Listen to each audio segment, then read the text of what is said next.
2020 চনটো যেন সকলোৰে কাৰণে এটা ভয়ংকৰ বৰ্ষ হিচাপে চিহ্নিত হৈছে। প্ৰথম কথা ক'ব লাগিব বিশেষকৈ ভ্ৰাম্যমাণ নাট্য জগতকে আদি কৰি বিভিন্ন ব্যৱসায় বাণিজ্য সকলো যেন এফালৰ পৰা ধুলিচাত হৈ গৈছে। হয়, মই এই মুহূৰ্তত উপস্থিত আছোঁ এগৰাকী স্বনামধন্য কৌতুক অভিনেতা, বিশেষ বলিষ্ঠ অভিনেতা, যিগৰাকীক অসমৰ প্ৰতিটো প্ৰান্তৰ ৰাইজে চিনি পায়। সেই অভিনেতাগৰাকীয়ে বৰ্তমান অভিনয় জীৱনটো হয়তো সামৰণি মাৰি ক'ভিডৰ কাৰণে হয়তো যাৰ বাবে এই বিগত এই 2019-20 বৰ্ষ 20-21 বৰ্ষ দুইটা বৰ্ষই হয়তো কোনোখন নাটক বা কোনোখন থিয়েটাৰ তেওঁলোকে নকৰাৰ কাৰণে হয়তো আজি এগৰাকী বিশিষ্ট বলিষ্ঠ কৌতুক অভিনেতা, যিগৰাকী অভিনেতাই নিজেই নিজৰ ব্যৱসায় আৰম্ভ কৰিছে ফেব্ৰিকেশ্যন এটাৰ জৰিয়তে।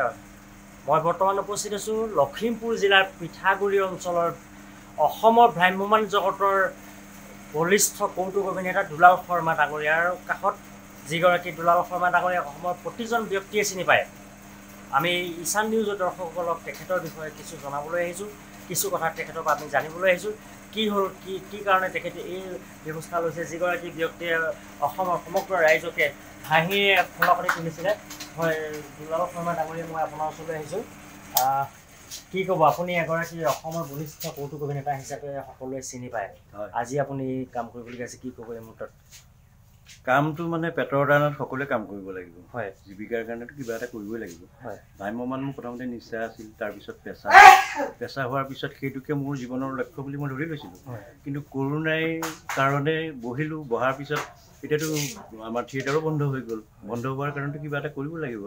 আৰু এই ৱেল্ডিং বা ফেব্ৰিকেশ্যন এইটো বিষয়ে মোৰ মানে কি জ্ঞান নাথাকিলেও আইৰণৰ লগত মই জড়িত হ'লে মোৰ মানে ভাল বুলি মই অনুভৱ কৰিছোঁ। সেইকাৰণে এই অনুভৱ কৰি দোকানখন খুলিছোঁ। ময়ো দুপইচা পাওঁ আৰু মোৰ লগত 10জনকো মই সংস্থাপন দিব পাৰোঁ, সেই বুলিয়ে ভাবিয়েই মই এইটো কামত লাগিছোঁ। হয়, এটা কথা ক'ব লাগিব, আপুনি অসমৰ হয়তো প্ৰায়কেইখন ভ্ৰাম্যমাণ নাট্য জগতৰ লগতে জড়িত হৈ আছিলে। অসমৰ ইমূৰৰ পৰা সিমূৰলৈ আপুনি সকলোকে হাঁহিয়ে আপোনাৰ জৰিয়তে সকলো দৰ্শকে হাঁহি, আপুনি যেতিয়াই দুলাল শৰ্মা বুলি ক'লে আপুনি মঞ্চত উপবিষ্ট হয়, সেই মুহূৰ্তত হয়তো প্ৰতিগৰাকী দৰ্শকৰ মুখত হাঁহি বিৰিঙি পৰে। কিন্তু এই বৰ্ষটো যিহেতু আপোনাৰ লগতে আপোনাৰ দৰে প্ৰায়সকল কলা কৌশলী নিশ্চয় ইতিমধ্যে 2-এজন ব্যক্তি হয়তো যথেষ্ট কষ্ট কাম কৰিবলৈ দেখা পাইছোঁ। আমি তামোল পাণৰ দোকান পৰ্যন্ত দিছে। সেই সকলোখিনি মিলাই আপুনি কি ক'ব এগৰাকী বলিষ্ঠ অভিনেতাৰ? তাৰমানে শিল্পী মানে অকল মঞ্চত অভিনয় কৰাটোৱেই শিল্পী নহয়। শিল্পী চব শিল্পী, এইটো এটা শিল্পী, এইটো এটা শিল্প। এইটোত মানে যিটোতে নিজৰ প্ৰতিভা অকণমান প্ৰয়াস কৰি, প্ৰতিভা অকণ লেপন কৰি কিবা এটা ইনকম কৰিব পাৰি, সেইটোকে অনুভৱ কৰি পেলাই যেতিয়া থিয়েটাৰ নহয়, থিয়েটাৰটো একেবাৰে স্থায়ী বস্তু নহয়, সিও মানে খন্তেকীয়া, ভৱিষ্যত নাই আমাৰ শিল্পীসকলৰ। আমি শিল্পীসকলৰ লোকক দিওঁহে, কিন্তু আমাক তেনেকৈ দিয়া মানুহ কম হয়। কিন্তু মৰম পাওঁ, আদৰ পাওঁ, আৰু সেই মৰম স্নেহ আদৰতে জীয়াই আছোঁ ইমান দিন। আৰু অভিনয় কৰাৰ পিছত যেতিয়া প্ৰশংসা কৰে, বাহ বুলি কয়, ধুনীয়া বুলি কয়, তেতিয়া আকৌ নেক্সট দিনা ভালকৈ অভিনয় কৰিবলৈ মন যায়। সেইটো প্ৰেৰণাৰ কাৰণেতো ইমান দিন ভ্ৰাম্যমাণত আছিলোঁ। আপুনি কোন থিয়েটাৰত আছিলে? মই প্ৰথম আছিলোঁ হেঙুল থিয়েটাৰত, তেতিয়া প্ৰশান্ত হাজৰিকা আছিলে। তাৰপিছত হেঙুল, আবাহন, ভাগ্যদেৱী, বৰদৈচিলা, ইতিহাস, সুদৰ্শন, শৰাইঘাট, এনেকৈ আছে কেইবাখনো থিয়েটাৰত মই আছোঁ। হয়, এটা কথা ক'ব লাগিব যে তেখেতে প্ৰায়কেইখন থিয়েটাৰ ভ্ৰাম্যমাণ নাট্য জগতৰ লগত জড়িত হৈছিলে। এই মুহূৰ্তত আমি ঈশান নিউজৰ দৰ্শকসকলৰ কাৰণে এই দুলাল শৰ্মা ডাঙৰীয়া কৌতুক অভিনেতা, বিশিষ্ট কৌতুক অভিনেতা, এইগৰাকীৰ পৰা আমি এটা ডাইলগ, যিটো কৌতুকে সকলোকে হৃদয় জিনিছিলে, সকলো ৰাইজৰ হৃদয় জিনিছিলে, আমি তেখেতৰ পৰা এটা ডাইলগ শুনিবলৈ বিচাৰিছোঁ। ঈশান নিউজৰ দৰ্শক আপুনি এটা ডাইলগ শুনাওক।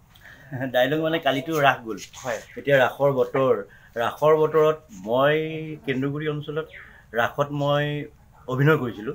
মোৰ লগত আহিছিল আমাৰ ধাৰাবাহিকত থকা আমাৰ বেহৰবাৰী আউটপোষ্টৰ মোহনো আছিল, ময়ো আছিলোঁ। কালি নন্দালয়ৰ দৃশ্যত নন্দৰ লগুৱা হিচাপে আমি দুটাই ৰাইজক অকণমান হহুৱাবলৈ চেষ্টা কৰিছিলোঁ।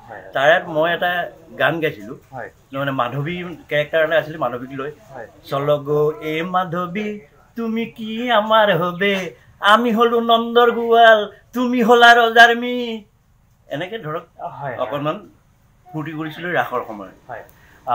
নিশ্চয় ক'ব লাগিব তেখেতে অসমৰ প্ৰতিগৰাকী দৰ্শকৰ হৃদয়ত দুলাল শৰ্মা নামেৰে এতিয়াও তেখেতক চিনি পায়, এতিয়াও তেখেতৰ নাম হয়তো প্ৰায় সকলৰ মুখে মুখে। মই এই মুহূৰ্তত উপস্থিত আছোঁ যিহেতু দুলাল শৰ্মা ডাঙৰীয়াৰ ফেব্ৰিকেশ্যনত, আৰু মোৰ লগত আৰু এগৰাকী ব্যক্তি আছে, মই তেখেতৰ পৰা জানিব বিচাৰিম কি ক'ব আপোনাৰ, যিহেতু দুলাল শৰ্মা ডাঙৰীয়া একালত নাটকৰ জৰিয়তে বিভিন্ন অঞ্চলৰ ৰাইজক হঁহুৱাইছিলে, এই মুহূৰ্তত আপুনি কি আপোনাৰ ওচৰ চুবুৰীয়া আপোনাৰ ভাতৃ হিচাপে কি ক'ব? দুলাল শৰ্মাটো মোৰ বাল্যকালৰ বন্ধু, গতিকে তেওঁলোক একেবাৰে সৰুৰ পৰা নাটকৰ লগত মই জড়িত হৈ আছিলোঁ। যেতিয়া নেকি তেওঁ ভ্ৰাম্যমানত গ'ল, গতিকে বহুত ভাল লাগিলে, আৰু তেওঁক চাবলৈ ভ্ৰাম্যমানত বহু দূৰ গুচি যাওঁ। গতিকে তেওঁ নাটকবিলাক চাবলৈ বিহপুৰীয়া, নাৰায়ণপুৰ বা হাৰমতি, পথালি পাহাৰ, গতিকে এনেকুৱা জেগাত দুলাল শৰ্মা বোলে কোনোখন থিয়েটাৰত আছে, গতিকে সেইটো ফোন কৰি হ'লেও বুজ লওঁ তেওঁৰ পৰা, বা ঘৰলৈ আহিলেও তেওঁৰ লগত কথা বতৰা পাতোঁ। গতিকে বহুত ভাল লাগে, মানে বহুত সৰুৰ পৰা পোৱা মই একেলগতে থকা, বহুত ভাল অভিনয় কৰে তেওঁ।